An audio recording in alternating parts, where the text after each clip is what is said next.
வணக்கம். வடலியில் இரவு நேர பிரதான செய்திகள். முதலில் தலைப்புச் செய்திகள்.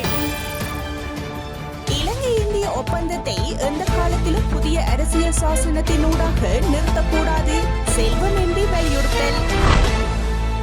இலங்கையில் புதிய பிரதம நீதியரசராக உச்சநீதிமன்ற நீதியரசர் முத்து நிர்பா பெர்னாண்டோ நியமனம். வெள்ள அனர்த்தத்தின் பின்பு எலிக்காய்ச்சல் பரவும் ஆபத்து உள்ளதாக எச்சரிக்கை.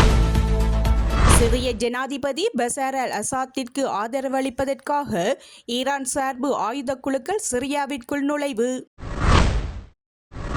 தொடர்பான விரிவான செய்திகள்.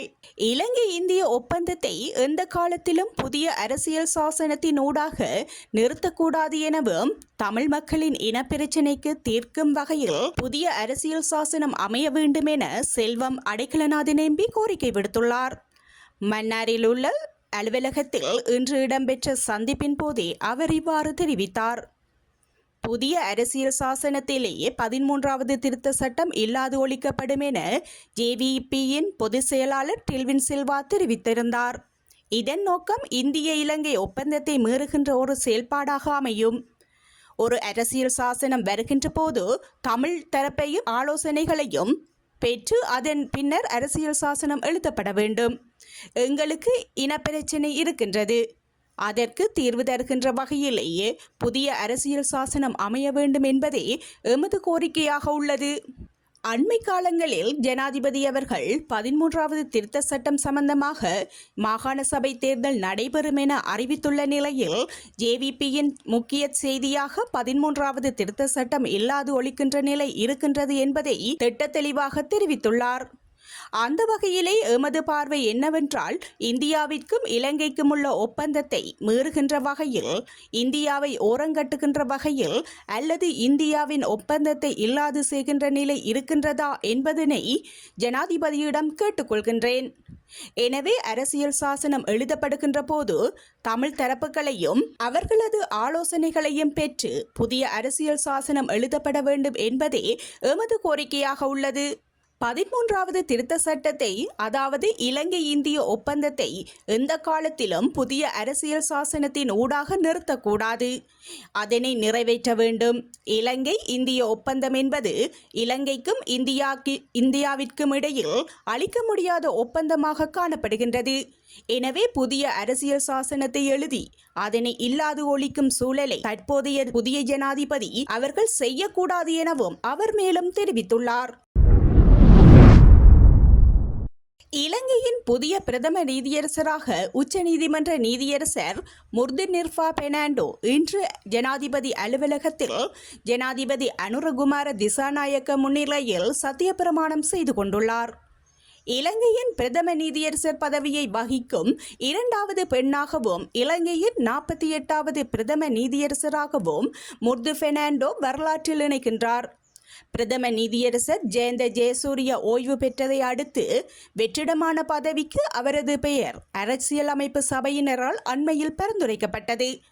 1985ஆம் ஆண்டு சட்டமா அதிபர் திணைக்களத்தில் இணைந்து கொண்ட அவர் 1997ஆம் ஆண்டு பிரதி சொலிசிஸ்டர் ஜெனரலாகவும் 2014ஆம் ஆண்டு மேலதிக சொலிசிஸ்டர் ஜெனரலாகவும் பதவியுயர்வு பெற்றார். சட்டமா அதிபர் திணைக்களத்தில் அரசு தரப்பு சட்டத்தரணியாக இணைந்து 30 வருடங்களுக்கு மேலாக அங்கு பணியாற்றியுள்ள முத்து பெர்னாண்டோ 2018ஆம் மார்ச் மாதம் உச்சநீதிமன்ற நீதியரசராக நியமிக்கப்பட்டார்.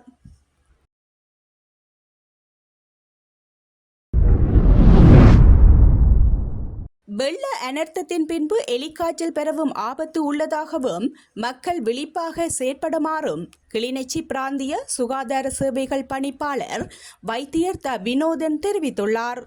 கிளிநொச்சியில் நடைபெற்ற ஊடக சந்திப்பிலேயே குறித்த விடயத்தை அவர் தெரிவித்துள்ளார். அண்மைய நாட்களாக இடம்பெற்ற வெள்ள அனர்த்தத்தினால் பெருமளவானோர் பாதிக்கப்பட்டு நலம்புரி நிலையங்களில் தங்க வைக்கப்பட்டிருந்தனர். மேலும் இவர்கள் வெள்ள நீரில் பயணம் செய்திருந்தனர். வெள்ள நீர் மூலம் எலியின் சிறுநீர் மூலம் பாக்டீரியா தொற்று ஏற்பட்டு குறித்த நோய் ஏற்படுகின்றது.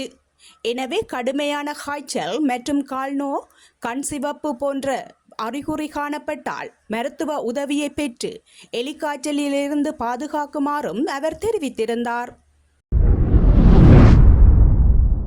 நாட்டில் இன்று பல பகுதிகளில் காற்றின் தரம் சற்று சாதகமாக இல்லை என தேசிய கட்டிட ஆராய்ச்சி நிறுவனம் தெரிவித்துள்ளது. இதன்படி கொழும்பு, யாழ்ப்பாணம், குருநாகல், கண்டி, கேகாலை, காலி உள்ளிட்ட பல பிரதேசங்களில் இந்த நிலைமை நிலவக்கூடும் என தெரிவிக்கப்பட்டுள்ளது. இதன் காரணமாக உணர்திறன் உடையவர்கள் சுவாசிப்பதில் சிரமங்களை சந்திக்க நேரிடும். அவ்வாறான நிலை ஏற்பட்டால் மருத்துவ ஆலோசனையை பெறுமாறும் மேலும் தெரிவிக்கப்பட்டுள்ளது.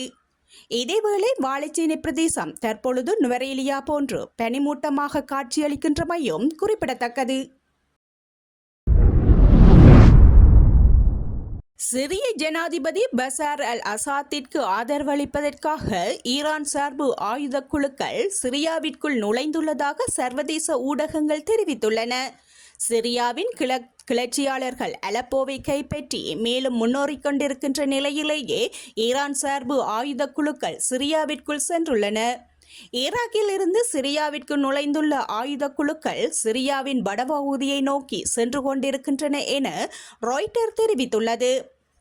ஈரான் சார்பு ஈராக் அமைப்பான ஹசாட் அல் சாபி அமைப்பினை சேர்ந்தவர்களும் சிரியாவிற்குள் நுழைந்துள்ளனர் என ராய்ட்டருக்கு தெரிவித்துள்ள சிரிய இராணுவ வட்டாரங்கள் அல் புபாக்காவில் உள்ள இராணுவத்தினர் பயன்படுத்தும் பாதையை பயன்படுத்தியே இவர்கள் சிரியாவிற்குள் சென்றுள்ளனர் என குறிப்பிட்டுள்ளனர்.